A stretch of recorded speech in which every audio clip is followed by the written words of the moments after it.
uso de ferramentas tecnológicas como aliadas no processo de aprendizado dos alunos. Esse foi um dos temas da Semana de Capacitação Docente da Unifase. A cada semestre, os professores da Faculdade de Medicina de Petrópolis e do Centro Universitário Arthur Saerp Neto são convidados a refletir sobre a profissão e aprender novas abordagens e metodologias.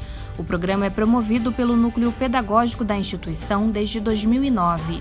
A importância da qualificação do professor tem dois objetivos. Um, porque tem muitos professores que não fizeram formação docente.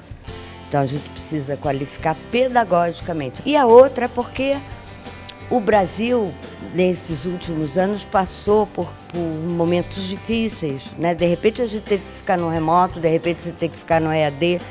Então você precisa qualificar para eles poderem usar essas modalidades e também porque nós voltamos de uma pandemia e não dá mais para ser o presencial de 2 anos atrás. Os alunos querem trabalhar com ferramentas digitais, aprendizagem através de projetos, então é por isso que a gente faz.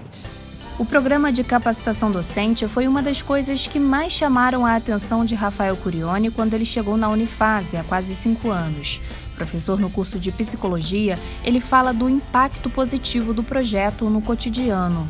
Eu entendo assim como um espaço muito rico para os professores, tanto para se reciclar quanto até mesmo para o encontro com outros professores, né? A gente às vezes encontra professores de outros cursos, que têm outras ideias, outras metodologias, sabe? Então assim, pelo menos para mim, assim, na minha experiência, eu sempre tento utilizar essas ferramentas que são apresentadas de alguma maneira em sala.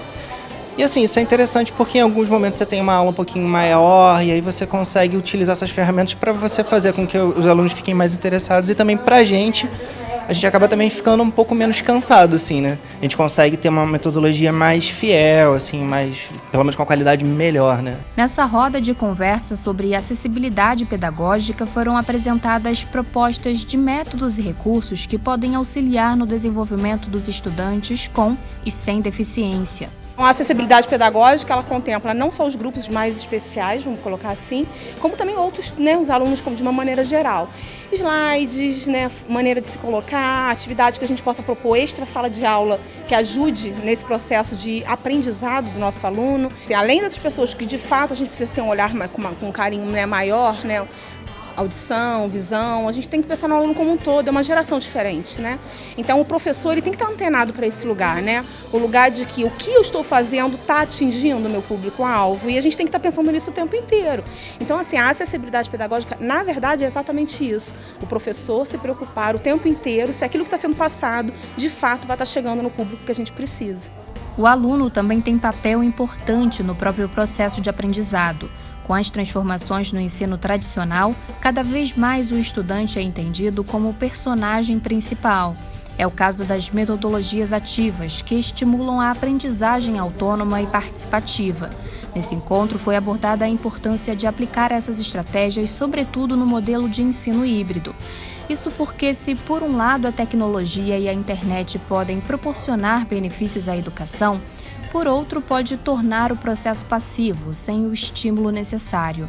A importância de falarmos em metodologias ativas, ela se refere ao fato de estarmos lidando hoje com tecnologias que podem ser trabalhadas com o aluno atuando de forma passiva, né, com uma pseudoatividade que não explora todo o potencial que existe no aluno.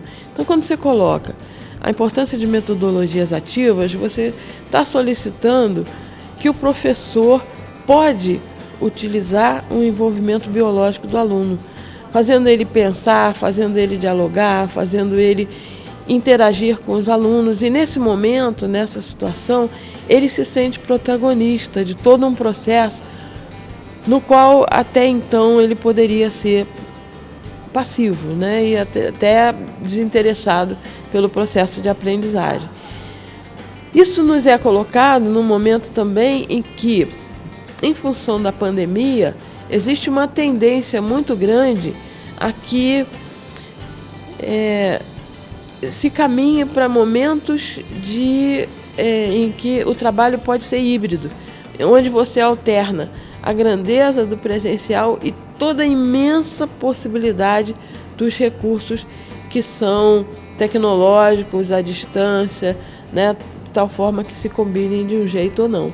Outro tema abordado durante a capacitação docente foi a importância do diálogo na ação extensionista, processo que proporciona aos alunos experiências que vão além da sala de aula, promovendo trocas de saberes e interação entre o centro universitário e a comunidade. Se a gente está pensando que a formação dos profissionais, né? A gente busca uma transformação na sociedade que a gente vive, né? Ter contato com a vida cotidiana, com o que realmente acontece, né? É importante, né? Esse encontro com a alteridade, sabe, que a extensão propõe, ela é fundamental para a humanização, né? Da formação de qualquer profissional que seja, né? Então, acho que a gente ganha bastante. A gente entende que a extensão, ela vem oxigenar, né, os processos que acontecem na universidade, a docência, a própria pesquisa, né? Trazer um pouco a vida cotidiana para dentro. Então, não tem como a gente não relacionar isso ao diálogo, né? Um diálogo que se propõe ouvir, né, e aprender com o outro, né? Entendendo o diálogo como um encontro de razões diferentes, distintas, né? Que vão se encontrar e vão produzir dali outras conversas, né? Outros conhecimentos, né? Classicamente, a extensão no ensino superior, ela sempre atuou muito à margem, né, do processo de formação das alunas e dos alunos. E quando a gente traz para a Semana de Desenvolvimento Docente a discussão sobre a extensão ou a discussão sobre um dos aspectos relacionados à extensão, a gente está trazendo a extensão para a centralidade da formação, para a centralidade da universidade. A gente está efetivamente provocando um diálogo, uma conversa, uma articulação entre as dimensões que constituem a formação acadêmica, que eu, por ser extensionista, sempre começo pela extensão, né? Que é a extensão, a pesquisa e o ensino. A gente percebeu diferentes entendimentos, diferentes percepções sobre extensão universitária e pôde provocar um diálogo entre essas ideias diferentes e inclusive, mostrar como o próprio diálogo, né? Ele é um elemento fundamental para a gente buscar caminhos juntos, né? Nessa oficina, os professores buscaram caminhos para a desconstrução de preconceitos. O encontro foi marcado por reflexões críticas sobre situações de discriminação recorrentes na sociedade. O mais interessante é que o professor ele se depara com um tema que ele também não tinha parado antes para pensar sobre como lidar com aquela situação, e ele precisa então se estruturar em termos de conhecimento, de reflexão, para ele poder atuar diante dessas circunstâncias. A sociedade ela tem a obrigação de reverter o estrago causado.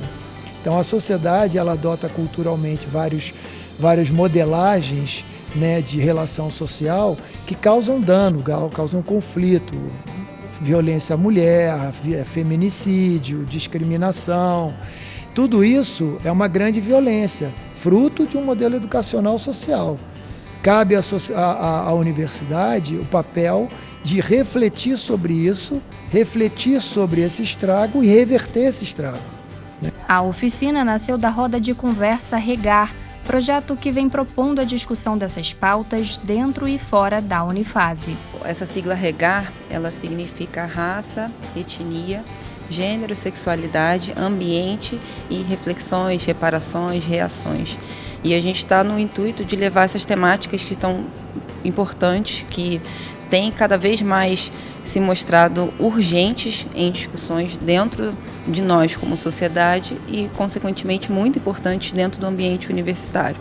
E aí o nosso intuito é trazer isso, trazer essa reflexão para o corpo docente, para que a gente possa repensar a nossa prática, repensar esse modelo que a gente está trazendo, para justamente criar um espaço em que a gente desconstrua e reconstrua